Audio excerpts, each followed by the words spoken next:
80% વિદ્યાર્થીઓ વેકેશનમાં આ એક સૌથી મોટી ભૂલ કરે છે, બસ આખો દિવસ ફોનમાં ટાઈમપાસ જ કરે છે. શું તમે પણ એમાંથી એક છો? સ્ક્રોલિંગ બંધ કરો અને તમારા વેકેશનને સુપર પ્રોડક્ટિવ બનાવવા માટે આજે જ આ 3 કામ શરૂ કરો.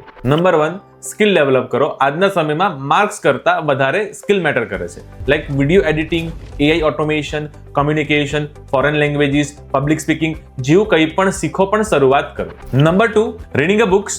દરરોજ તમને મનગમતી બુક 15 મિનિટ વાંચવાનું શરૂ કરો તો તમારું ફોકસ, તમારું પેશન્સ લેવલ અને વિચારની શક્તિ નેક્સ્ટ લેવલ પર પહોંચી જશે. Number 3, outdoor activities. Screen time reduce કરવા માટે daily 30 minutes volleyball, badminton, football જેવી ગેમ્સ રમવાનું શરૂ કરો તો તમારી એનર્જી અને ફિઝિકલ સ્ટ્રેન્થ નેક્સ્ટ લેવલ પર પહોંચી જશે. વેકેશનમાં ફરવા પણ જાઓ, મિત્રો સાથે ગપ્પા પણ મારો, એન્જોય પણ કરો, પણ રોજનો થોડો સમય તમારા પોતાના માટે ઇન્વેસ્ટ પણ કરો. તમે આ વેકેશનમાં કઈ નવી સ્કિલ કે એક્ટિવિટી શરૂ કરવાના છો તે કમેન્ટમાં જરૂર જણાવજો અને આ વિડીયો તમારા નવરા મિત્રોને શેર જરૂર કરજો. હા ભાઈ.